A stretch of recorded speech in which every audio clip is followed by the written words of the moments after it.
So I moved here 10 years ago now. It was an experience. I came here as an experience, just to spend a year in Australia, a gap year, to travel around and to learn a little bit about a culture that was different to the Maltese culture, particularly working as a seminarian. I was studying to become a priest. But as I moved here, somehow I connected with the Australian people. I connected with the Australian culture somehow better than I did, particularly within the church, than with the Maltese, and with the Maltese here as well. So I ended up staying here for another year, and from there, funnily enough, as a seminarian studying to become a priest, I got signed by a record label here with my music and started, and then continued youth ministry here, and eventually got ordained in Malta but came back here. So I've been ordained 5 years now, so studied in Melbourne, in Shepparton, and now in Bendigo.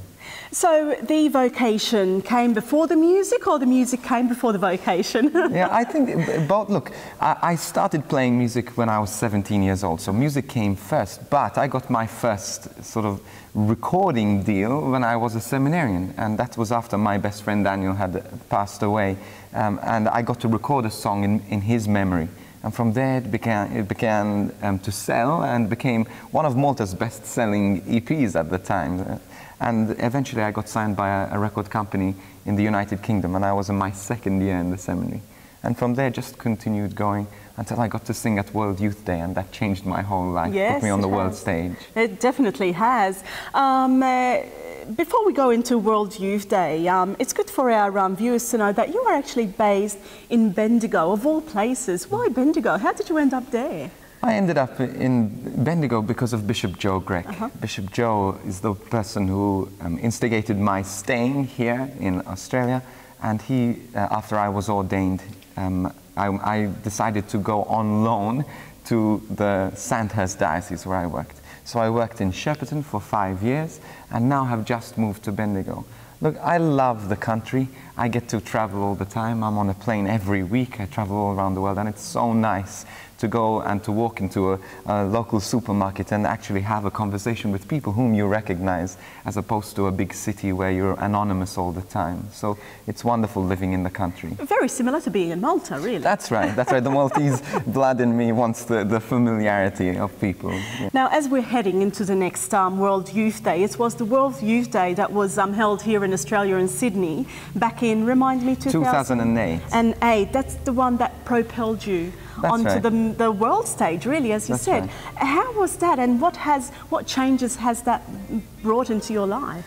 So I got invited by the World Youth Day office in Sydney to perform a song, to actually sing the Italian version of the World Youth Day song, because I had a song which I had released which had an Italian verse, and they said, wow, can you come and sing the Italian part? So I did. I went up for rehearsals. I used to meet up with the Guy Sebastian and Paulini, and we'd have a lot of rehearsals together to prepare. And as I was doing that, they asked me also to sing at the final Mass, which was in front of 500,000 people, which someone like me who's actually scared of the public was something incredible, and in front of an audience of over 1 billion people around the world. And so I got to sing at the final Mass at the Stations of the Cross, and they see this seminarian singing this song, and all of a sudden I get inundated with emails and people saying, come and speak at our church, come to our country, come and do this. Now I get to travel all around the world, and that's what I do full time, is to evangelize, to give a message of hope, particularly to young people. But I do it through music, and I love it. It's what I'm passionate about, and it's what I want to do, I hope, as long as I have the energy.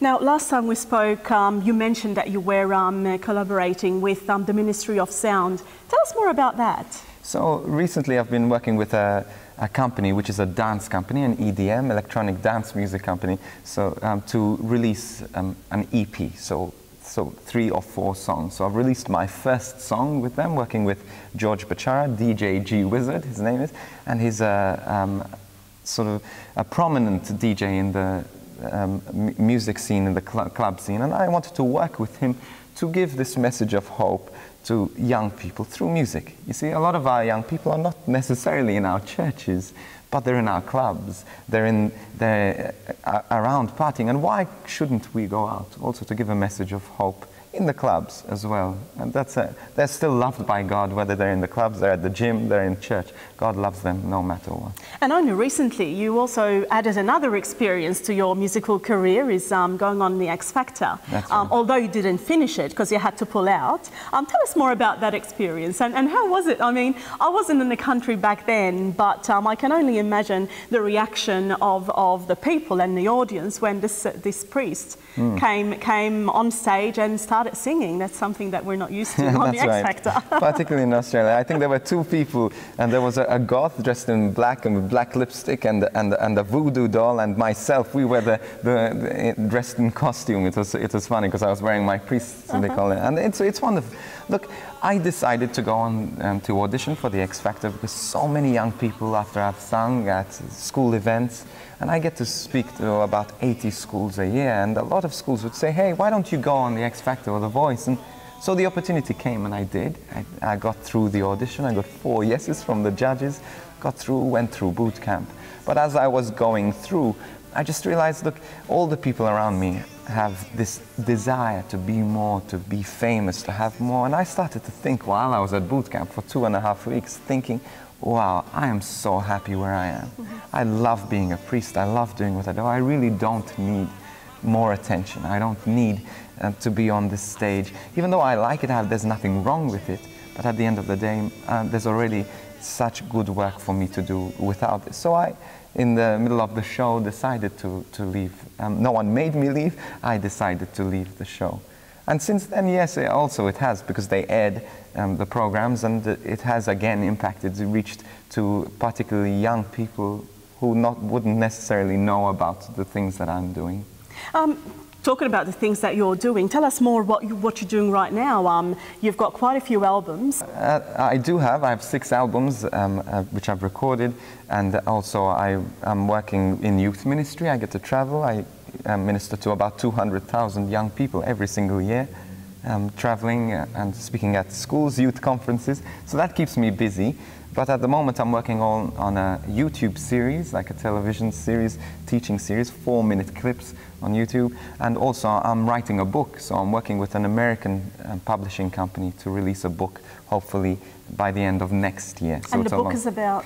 The book is about starting with my story, my experience, but also talking about faith in daily life, you know, just issues from vocation to what it means to have a relationship with God. And it all goes through my story, my upbringing in Malta, and through my rebellion, my addictions, to a place where I've discovered my vocation, and from there working with young people on the other side of the world. So it's sort of my story, but with woven in with a lot of faith and teaching and stories. Now, I know that you have a very strong connection with Malta still. You visit Malta at least twice a year? So, between once or twice a year, yes. And I know also you kept that connection with someone who's important in your life. You've got a dog who's named... His name Gozo. I don't know if this is going to be taken right or wrong. I once told the Bishop of Gozo that I named my dog after Gozo. He wasn't very impressed. But it was out of affection.